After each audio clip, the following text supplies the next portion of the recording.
Hey everybody, in this video we're going to look into it. What is infrastructure as code? How does it work? What are the advantages? What is declarative versus imperative infrastructure as code? First thing first, what is infrastructure as code? Infrastructure code allows you to define your IT infrastructure using code instead of manually creating the servers or network or other IT components. You just write a code to specify whatever you want to create, and the infrastructure as code tools will do it for you. Unlike traditional methods, which typically relies on some sort of a user interface, with infrastructure as code, you could essentially do the whole thing without even going to any sort of a graphical interface. Infrastructure code allows you to kind of build, change, and manage your infrastructure at ease. So how does it work? So first thing first, what you do, you describe what you want. You say hey, I wanted multiple servers, so you describe that. Then you use a particular tool that would you use to create that infrastructure, and that tool will interact with the infrastructure environment such as AWS, Oracle Cloud, Azure, and at last you execute that code. And once you do that, those resources would get created as long as you have all the authorizations and the permissions in place. So this is kind of the flow it works. I'm writing an infrastructure code.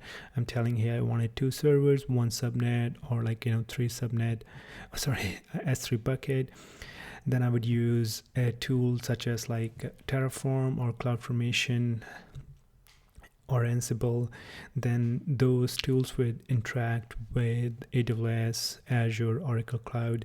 Just keep in mind that CloudFormation tool is provided by AWS. It only works with AWS. So those tools talk to those providers using API, and boom, your resources do get created. Again, like I said before, you just gotta make sure that you have proper authorization in place.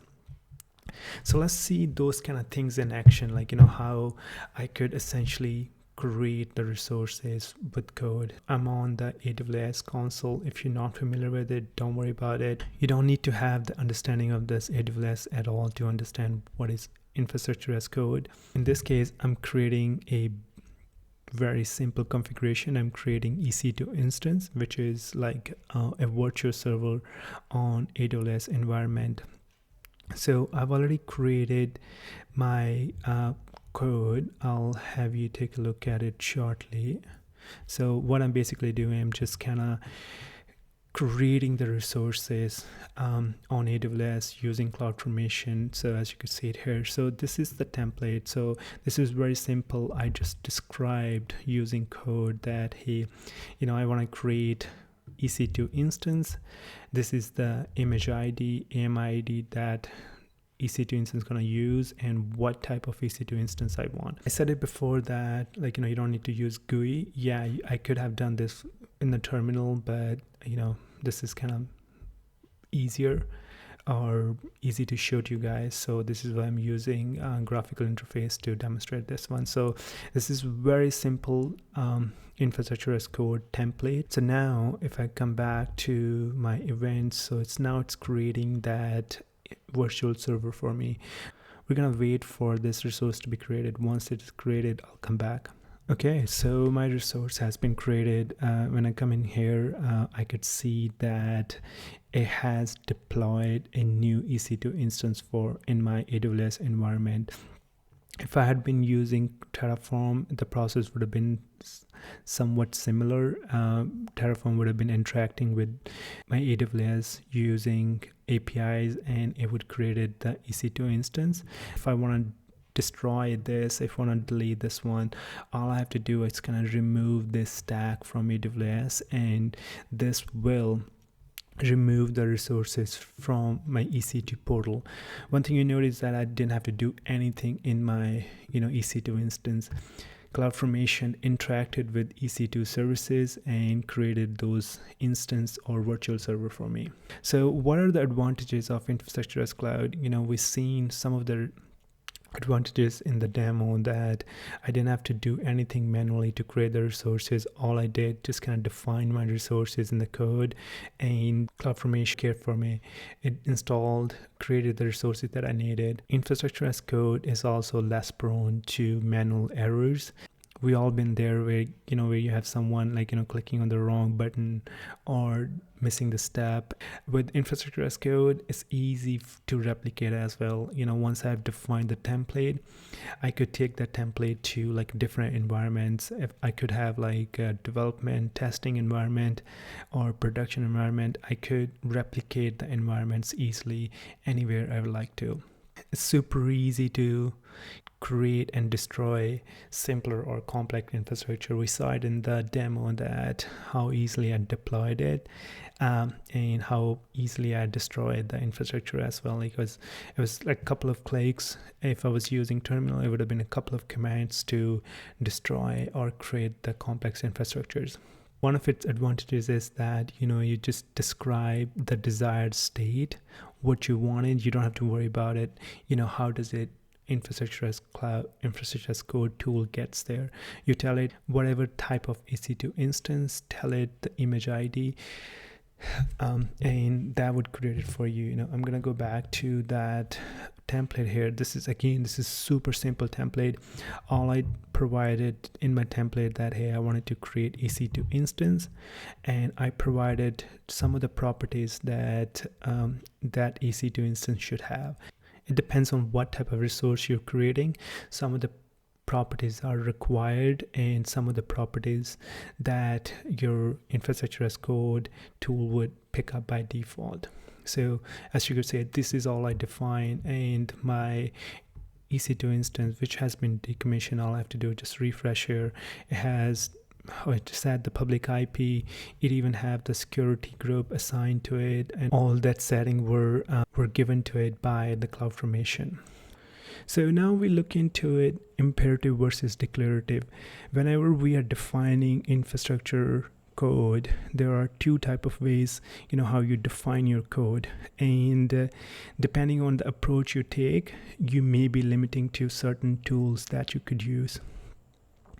So declarative infrastructure as code, it's focused on desired system state. It is similar to what we just did.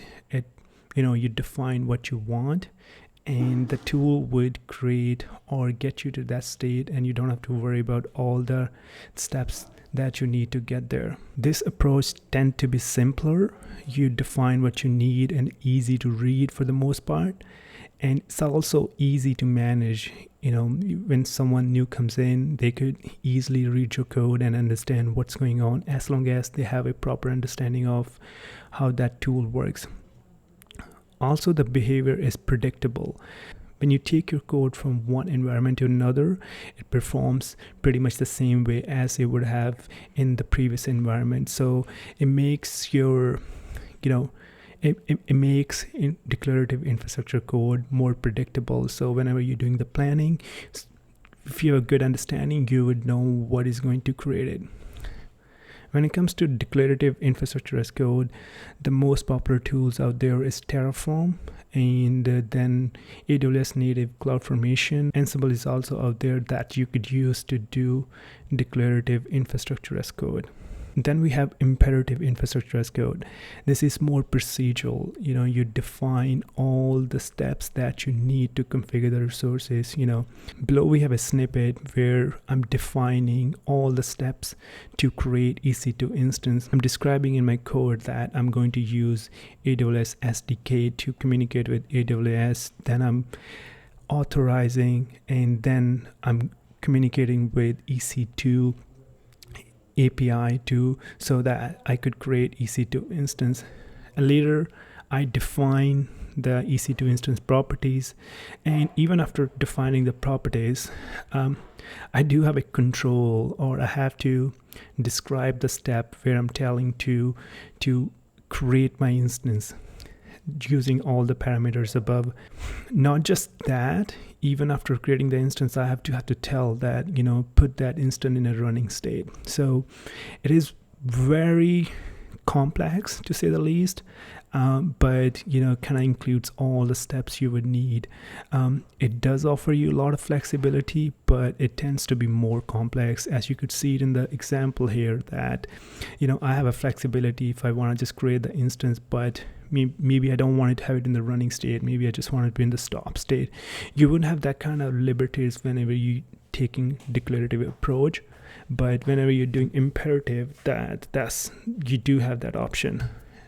Other than the complexity, this imperative infrastructure code requires more time in planning, and it certainly takes more time in execution.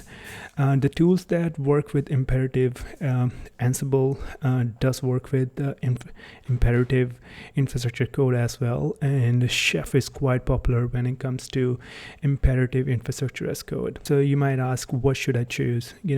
Declarative is quite popular.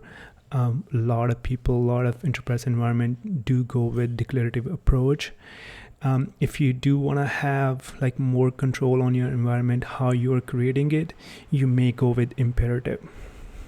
This is it with the infrastructure as code. If you liked what you watch, please consider liking it on the YouTube and maybe subscribe the channel as well.